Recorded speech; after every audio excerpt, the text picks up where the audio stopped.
125 சிசியில் sporty segment market வந்து நல்லாவே வளர்ந்துட்டு வருதுன்னு சொல்ல முடியும்.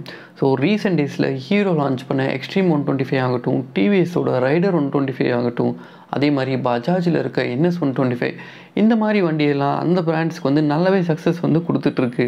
ஸோ இப்போ வந்து பார்த்திங்கன்னா இந்த பிராண்ட்ஸ்க்கு எல்லாமே பதிலளிக்கிற விதமாக ஹோண்டா வந்து அவங்களோட CB ஹார்னெட் 125 வந்து லான்ச் பண்ணியிருக்காங்க.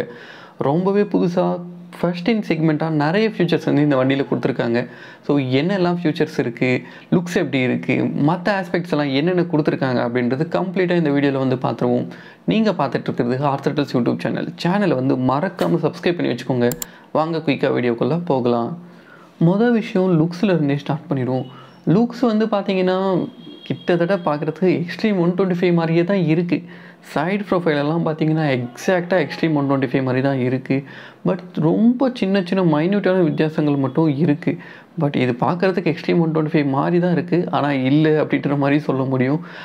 மேபி ஹோண்டா வந்து இந்த டிசைன் இன்னும் கொஞ்சம் நல்லா ட்வீக் பண்ணியிருந்தால் நல்லா இருந்திருக்குமோ அப்படின்ற மாதிரி எனக்கு தோணுது. இப்போ ஹோண்டாவில் வர எல்லா வண்டியிலையுமே 4.2 இன்ச் TFT டிஸ்பிளே தான் வந்து கொடுத்துட்ருக்காங்க. இந்த ஹார்னெட் 125லையும் வந்து கொடுத்துருக்காங்க. ஸோ இந்த மீட்டரை பொறுத்து நமக்கு நேவிகேஷன், கால் அலர்ட்ஸ், SMS அலர்ட்ஸ் அந்த மாதிரி நிறைய ஃபீச்சர்ஸ் வந்து கொடுத்துருக்காங்க.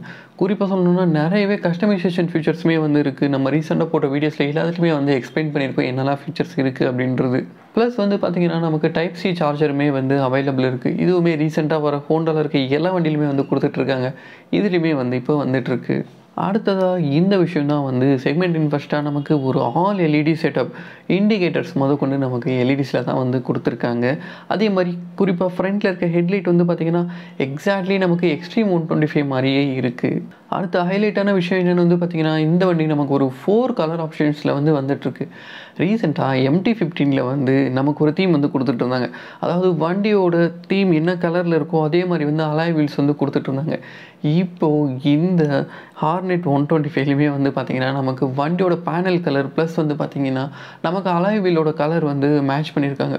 ஸோ பார்க்குறதுக்கு வந்து நல்லாவே ஒரு வைப்ரண்ட் கலர்ஸாக இருக்குது. ப்ளஸ் வந்து பார்த்திங்கன்னா ஒரு கேட்சியான அலாய் வீல்ஸ் கலர் வந்து இருக்கிறத வந்து பார்க்க முடியுது, அந்த பாடி பேனல்ஸோட கலர்ஸோடு சேர்ந்து வந்து இன்டகிரேட் ஆகிறதுனால. அடுத்ததாக ஃபியூல் டேங்க் வந்து பார்த்திங்கன்னா ஒரு 12 லிட்டர் கொடுத்துருக்காங்க. வண்டியோட வெயிட்டை பொறுத்து ஒரு 124 கிலோ இருக்குது. ஓரளவுக்கு லைட் வெயிட்டான வண்டி தான், ஈஸியாக ஹேண்டில் பண்ணிக்க முடியும். கிரவுண்ட் கிளியரன்ஸை பொறுத்து ஒரு 166 mm வந்து இருக்குது. சீட் ஹைட்டை பொறுத்து ஒரு 786 mm.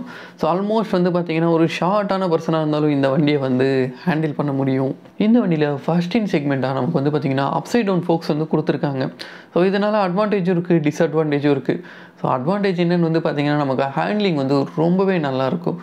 டிஸ்அட்வான்டேஜ் என்னென்னு வந்து பார்த்திங்கன்னா இது வந்து ஒரு 125cc கம்ப்யூட்டர், ஸோ ஒரு ஸ்போர்ட்டி கம்ப்யூட்டர்னு சொல்லலாம்.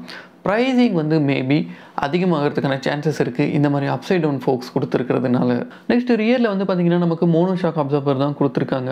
ஸோ ஃப்ரண்ட்டில் இருக்க டயரை பொறுத்து நமக்கு 80-100ல் வந்து கொடுத்துருக்காங்க 17 inches. அதே மாதிரி 240 mm டிஸ்க் வந்து ஃப்ரண்ட்டில் இருக்குது. சிங்கிள் சேனல் ABS ஆப்ஷனோட வந்துடுது. அதே மாதிரி ரியரில் வந்து பார்த்திங்கன்னா 110/80 டயர் செக்ஷன் வந்து இருக்குது. 130 mm ட்ரம் பிரேக் வந்து கொடுத்துருக்காங்க. அடுத்ததாக இன்ஜின் பற்றி வந்து பார்த்துருவோம்.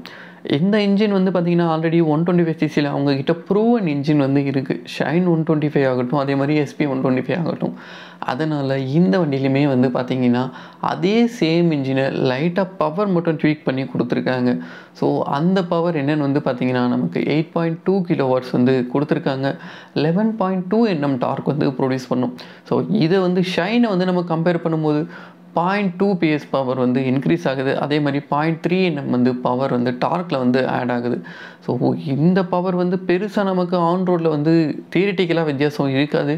பட் மேபி நமக்கு வந்து ரைட் பண்ணும்போது ஏரோடைனமிக் ஆகட்டும், வெயிட் இந்த மாதிரி விஷயங்களெல்லாம் கன்சிடர் பண்ணி எந்த அளவுக்கு பவர் வந்து ஆன் ரோடில் இருக்குது அப்படின்றது வந்து கண்டிப்பாக தியரிட்டிக்கல் வச்சு நம்மளால் ப்ரெடிக்ட் பண்ண முடியாது. கண்டிப்பாக இந்த வண்டி வந்து ஷோரூமுக்கு வந்ததும் நம்ம வந்து ரிவ்யூ பண்ணிவிடுவோம். வண்டி எந்த மாதிரி இருக்குது, ரைட் பண்ணுறதுக்கு யாரெல்லாம் வாங்கலாம், எந்தளவுக்கு ரிஃபைன்மெண்ட் இருக்குது, மற்ற 125cc ஸ்போர்ட்டி கம்ப்யூட்டரை வந்து கம்பேர் பண்ணும்போது இந்த வண்டி எந்த அளவுக்கு ஸ்டாண்ட் அவுட் ஆகுது அப்படின்ற கம்ப்ளீட் ரிவ்யூ வந்து கூடிய சீக்கிரத்தில் வண்டி ஷோரூமுக்கு வந்ததுமே நம்ம வந்து போஸ்ட் பண்ணிடுவோம்.